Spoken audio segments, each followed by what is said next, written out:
$7 million. That is what it cost to build Chicago Stadium on West Madison Street in 1929, the largest indoor arena on Earth, a building so loud that opponents said playing there felt like being inside a thunderstorm. The Chicago Blackhawks called it home for 65 years. Michael Jordan won his first 3 championships here. Franklin D. Roosevelt was nominated for president inside these walls 3 times. The man who built it sank his entire fortune into the project and died broke. By 1995, they tore it down and turned it into a parking lot.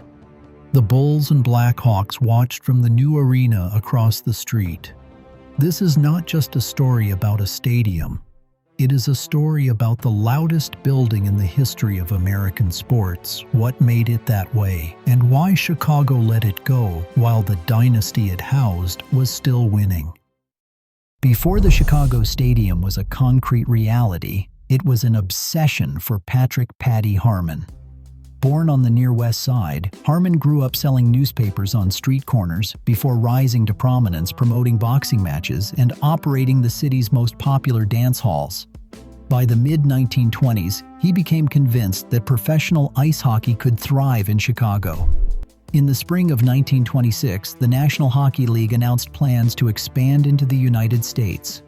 Harmon quickly prepared a bid, but on May 1, 1926, millionaire coffee baron Colonel Frederick McLaughlin outmaneuvered him, paying the league's $12,000 entry fee to secure the franchise that became the Blackhawks.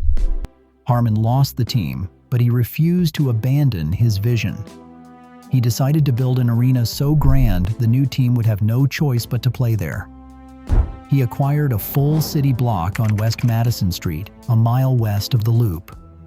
Financing the massive project proved to be an exhausting struggle.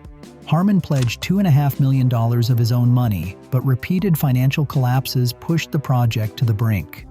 Reflecting on the constant setbacks, Harmon later recalled, "20 times I thought I had everything all set, and then something went wrong."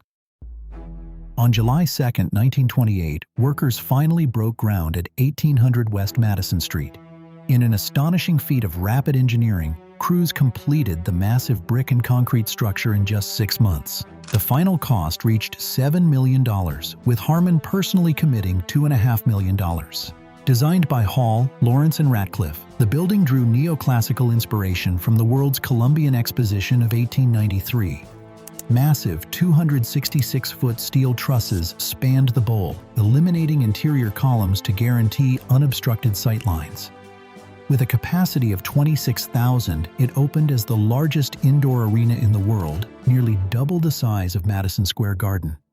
On March 28, 1929, an opening night boxing crowd of 22,000 packed the arena. By December 16th, the Blackhawks played their first game there, defeating Pittsburgh 3-1 before 14,000 screaming fans. But Harmon never got to enjoy his triumph. Before the opening, a group of shareholders seized control of the corporation, stripping him of his creation. On July 22, 1930, Harmon died in a car accident in Des Plaines. He was broke and completely cut off from the building. In a final tribute, his funeral was held inside the stadium, paid for by friends who wanted him to rest beneath the massive steel trusses he had sacrificed his life to raise. The acoustic power of Chicago Stadium began with a massive mechanical engine, the Barton organ. Billed as the largest ever built for a sports arena, this custom instrument featured 3,663 pipes and more than 800 stop tabs. Organist Al Melgard, who commanded the keys, remarked that the massive console made an airplane cockpit look simple. Melgard played with such force that he could make the instrument physically rattle the stadium's brick walls. But the organ was only half of the equation. The building's physical layout turned this musical force into a physical assault. The neoclassical design utilized triple-tiered, steeply raked seating that hovered directly over the playing surface, keeping fans remarkably close to the action. Combined with a low, flat ceiling and tight walls, the arena acted like a giant megaphone. Instead of allowing sound waves to escape or disperse, this compact geometry accidentally concentrated every note and cheer, trapping the energy within the bowl. This structural fluke produced a reverberation profile comparable to a concrete shower stall, ensuring that sound remained trapped, amplified, and entirely overwhelming. In 1973, Blackhawks owner Bill Wirtz installed a massive, high-powered foghorn high in the rafters, choosing the sound because it reminded him of his yacht. With that simple addition, the Blackhawks became the first NHL team to use a horn to celebrate home goals.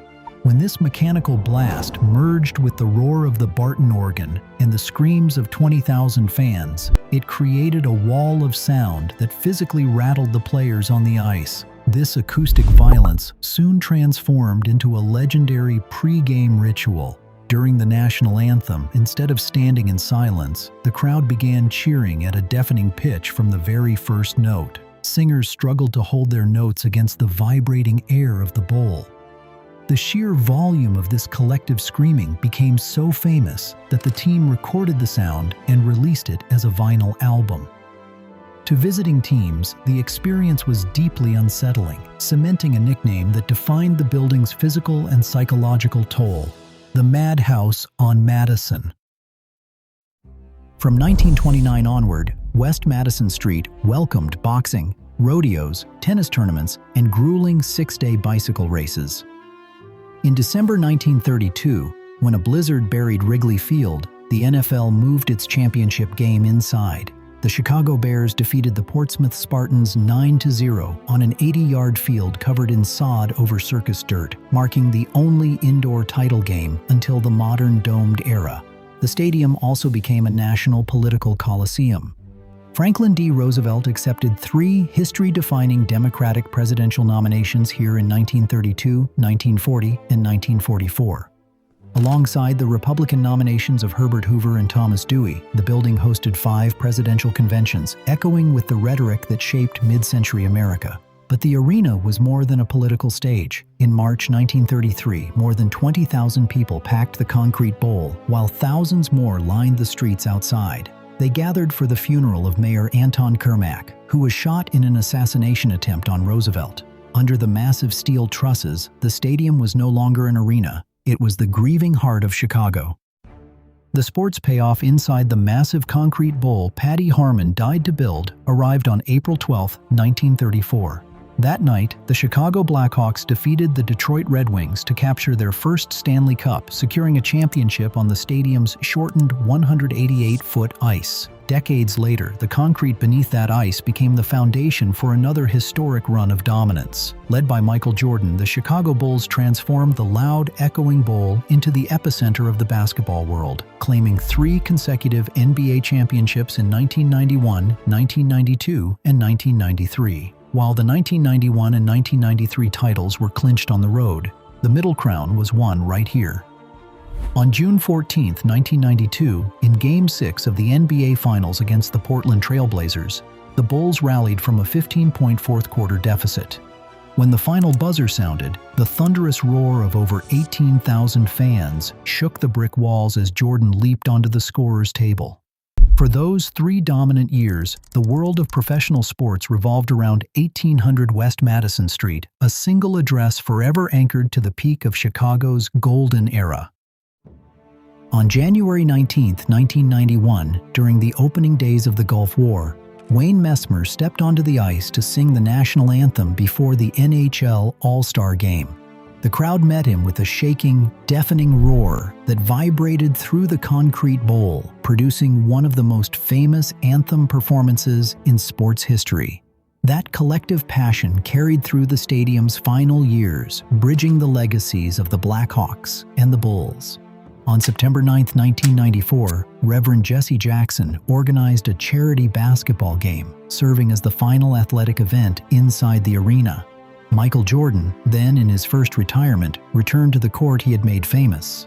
The Barton organ sat silent, but the air still hummed with decades of crowd energy.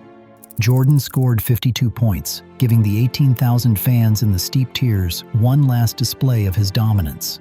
When the final buzzer sounded, Jordan knelt and kissed the painted red bull at center court. He was the last athlete to score a basket inside the building, securing the final competitive memory before the doors locked forever.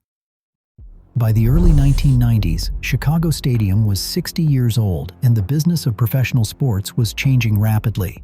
For the Blackhawks, the ice itself was an outdated relic, measuring just 188 feet long, 12 feet shorter than the standard NHL regulation size. But the real threat to the building's survival was not its quirky dimensions. It was the balance sheet. The concrete bowl contained no luxury suites, no club levels, and no premium seating. In an era when professional franchises were turning into corporate entertainment giants, the stadium offered no private boxes or high-end hospitality options.